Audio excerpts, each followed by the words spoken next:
It's currently looking like I'm going to get rained on, but the good news is I'm testing an ultralight today. This is the Daiwa Tatula XT. This is actually a JDM rod, but it's available in the domestic market now.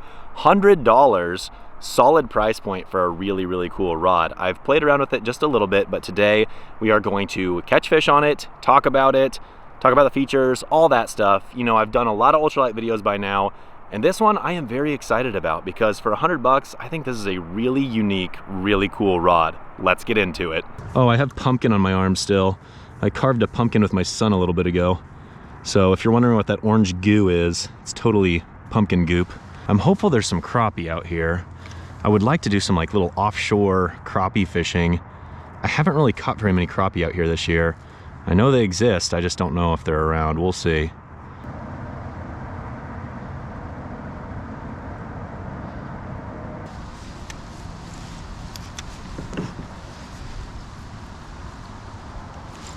There's a fish.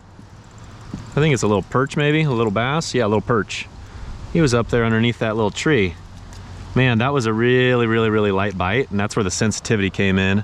I'm using 3-pound braid to a 3-pound fluorocarbon leader, and then this rod right here has got a solid tip. Now let's talk a little bit about the specs of this rod now that I caught a fish. This is really cool. This is a 6'4" ultralight. I would classify this as a fast tip, maybe even extra fast in my book, because like I said, it's a solid tip. It is rated for 1/64 ounce to 1/8 ounce lures and line 1.5 to 4-pound test. Again, this is a JDM rod. JDM rods, you're able to find stuff like that. Usually domestic rods, it's a lot harder to find specs like that. Like I said, 3-pound braid, 3-pound fluorocarbon. Definitely going with a true ultralight experience today. I've got a Daiwa Tatula LT 1000 on there. I'd say this combo looks slick, man. It looks so slick. From an aesthetic standpoint, this is probably one of the coolest looking rods I've ever seen. It is black on black, but it just looks so clean. It looks so good. I like the orange line I put on there. One of the things I like from an aesthetic standpoint is this is actually like kind of the Tatula actually kind of stands up on the rod blank. It feels cool. I know that's a little thing. It does nothing for the actual performance, but I think it's really, really cool that they did that. You've got a split grip handle here. You've got a big amount of foam up here, big foam butt down here. All in all, it feels very comfortable to work with. You've got this kind of high quality, whatever this is, just this hard reel seat. I am quite pleased as far as balance goes. Truly balances well with a size 1000. I think a 6'4" rod is so dang cool. I wish that 6'4" was a more common length. That 6'3", 6'4" range to me is just such a good length for an ultralight. It gives you the ability to do so many things. I feel like, you know, we're so typically like 6 foot or 6'6", and that's fine. You know, 6'6" is good, 6 foot is good. I like that in between length. I don't know what it is. It just feels comfortable for me. It feels like it really can do a lot of things for me. I am really happy that they launched this in a 6'4" length. Gotcha. Man, that bite, it just thumped it, and I just felt it in that rod tip. It ain't much, but it is the species I was technically looking for. A really tiny crappie. And yeah, the fish isn't exciting, but I'll tell you what was exciting is, man, I really, really felt that in the rod blank. He's a little stunned. There he goes. Sometimes they get a little stunned and they don't know what to do when you release them. That fish was totally fine. So I'm gonna overlay some footage from my phone right now, but I should note that the first time I ever took this rod out, I just wanted to catch a couple bluegill and stuff, and I caught one bluegill, and then the second fish that I caught on this was a big old carp. Now I posted that on my Instagram, so some of you might have seen that picture, but I literally was fighting a carp on this rod and this 3-pound line for probably close to 30 minutes. It was ridiculous. And I do have some phone footage of that. So I just wanted to show you, you know, this rod really has a nice bend to it, and it is tested, it is proven that it can land big fish that are really not intended to be caught on ultralight. I think I need to change it up a little bit. I'm gonna go with a 1/16 ounce chartreuse workhorse jig, and I'm probably gonna put a Donkey Tail Junior on there just to give a little bit more water displacement. It also offers a little bit more compact presentation that bluegill should be able to get their mouth around. So we'll see. I feel pretty darn confident in that. I'm gonna put some scent on there because the fish just seem to be a little bit reluctant. I just think the weather conditions are changing a little too much. We're right in the middle of it, unfortunately. We'll see what happens. I'm gonna open up this Celsius. I got like no sleep last night. I need caffeine. The Mule Minnow is a presentation that I like to use more vertically. I don't do a lot of like horizontal casting and winding with it. When I cast it horizontally, I'm usually drifting it a lot more. And in this dirty water, I just don't think that I'm displacing enough water, and so the fish aren't able to track it down super well. The Donkeytail Junior kicks up a little bit of water with its tail, and I feel like it helps fish hone in on it. Gotcha. There you go, it's a perch. All right, the perch that I've caught could certainly be bigger, but they could also be smaller. So 2 fish down, both just kind of average size perch. I'll take it. So they've got a 6'4" in ultralight. That's what I got. There's a 6'8" light, 6'4" light, 6'8" medium heavy, and a 6'8" medium light. They've got some different models of this thing. All of them are probably cool rods, but I definitely went for the ultralight because you know me, I'm ultralight guy. There's some fish right there. I keep going over these little micro schools of fish. There's another fish. I don't know what, this will be dinky. Yeah, it's a little perch. I think I might be dealing with a lot of perch today of varying sizes. This one right here obviously is pretty small, and I'm wondering if I'm getting a lot of short strikes from smaller perch, but I do think there's probably some big perch mixed in, so gotta stick with it. When I say solid tip rod, this is what I'm talking about. It's very, very, very thin, but you can see it's just very, very fast. Look at that, right there. I pull that line and it just pulls down those first few inches, but it has a ton of backbone. And that is so good for jig fishing. I love it, I love it, I love it. And with ultralight fishing, I fish a jig like 99% of the time. I was really, really hopeful that we were gonna be able to vertically jig some fish because I gotta be honest with you, the way they designed this rod, I feel like it is just so perfectly suited for vertically jigging, and that is what I'm definitely most excited for. I like that longer reel seat. I just feel like it's more comfortable for that style of fishing. And then that 6'4" length is just really good with the kayak for me. It's like I put it up there, I can just put it right on the nose of the kayak, as you can see. And that big rod butt I can put up against my forearm. I feel like this is just such a cool vertical jigging rod. And like I said, you can use it for just about anything. I really, really like this rod. I'm gonna be honest with you, for $100, this is probably my favorite rod. You guys had to have seen that bite. Keep pressure, keep pressure. What is this gonna be? Probably a, I don't know. This is weird feeling. I can't tell what this is gonna be. I don't think it's gonna be like a carp. It might be though.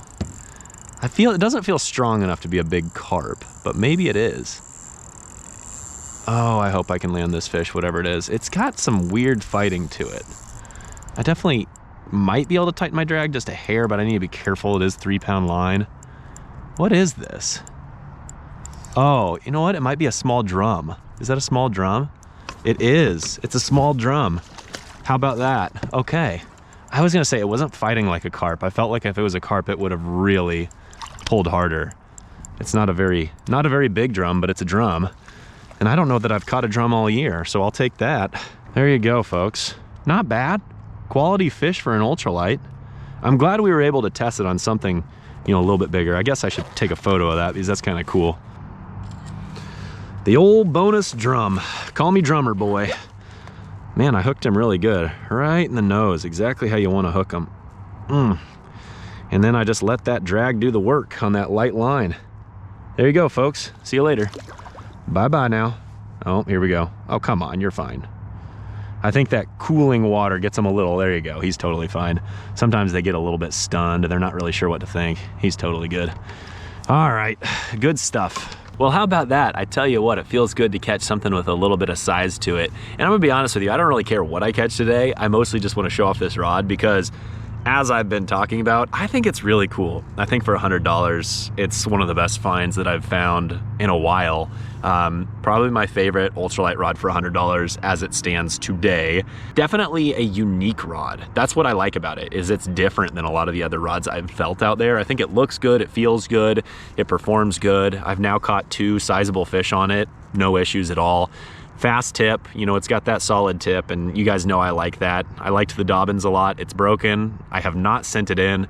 I sent them an email. They never responded to me, so I've replaced the rod as far as I'm concerned. One other thing that I wanted to call out is that this is like that other JDM Daiwa I have. The top fits into the bottom. I find that so fascinating. I don't feel like that's a common thing. I feel like usually the top fits over the bottom on multi-piece rods. Anyways, unique. I haven't really noticed a reason that would be a problem, but I don't know, I just thought it was weird. Come on.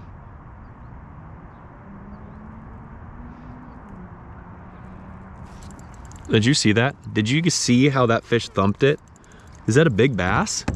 Son of a gun, that is a big bass. Did you see how my rod tip just thumped? I saw some fish down there, and so I dropped this down to vertically jig them. Like I said, I love the feeling of this rod to try to vertically jig. I swear this was a big bass, but maybe I'm tripping. Maybe it's like another weird species. I think it is a bass though. Yeah, quality bass. Did you see that? That was sick. Look at how this rod is bending now. So it's that super fast tip, but then when you bend on a decent fish like this, you can see that it's got some good flex in it. Look at that, look at that. That's so cool. Such a good representation of what this rod has to offer. Thank you, Mr. Bass. Thank you. How about that? Quality little ultralight fish. Look how long that fish is. A little bit skinny, not gonna lie, a little bit skinny. Hooking him right in the nose, baby. That's how you like it. Hope he gets a real bite to eat because that fish needs to eat. He's skinny. All right, well, I was definitely expecting like crappie or something because I saw a school of fish, so I dropped it down there. Lo and behold, it was a bass. Interesting.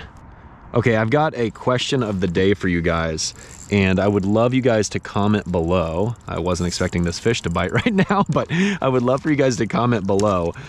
When it comes to fishing rods, do you prefer foam grip or cork grip? I think I prefer cork grip personally, but I kind of like the feeling of this foam. I just have a feeling it's going to get really, really gooped up after a while. So personally, I'm going to go with cork grip, but I would love to hear what you guys have to say. That is a white perch right there. Okay. Yellow perch, white perch, largemouth bass, freshwater drum. Kind of a weird mix of fish today. See ya, buddy. Oh, actually, I caught a little tiny crappie earlier too. So technically, we have one more species. I think I've only been out here for like an hour and 20 minutes, but I actually need to get going. I've got some chores I need to get done because I want to fish again tomorrow. And if I want to do that, I have to get some stuff done around the house. So I'm going to go do that. That all being said, I'm glad that the fish cooperated. I'm glad that we were able to put some flex in this puppy. This is a cool rod. For $100, I don't know if there's anything else that I would choose over it. I think this is probably my favorite $100 ultralight. I think it's really cool. I think that the fact that it's JDM and it has the specs that it does is really unique. I think the fact that it's 6'4" is really unique, and I really like that length. I don't know what it is, but it just feels right. It feels comfortable. I love the fact that it's a good like vertical jigging rod, but it still can do other things as well. That solid fast tip is great for jigs. All in all, folks, I recommend it. I'm going to continue to play with this more in the future. You can definitely stay tuned for that. Otherwise, stay tuned for other rods as well because I've got some other stuff I need to be testing. Have a good day. We'll catch you next time.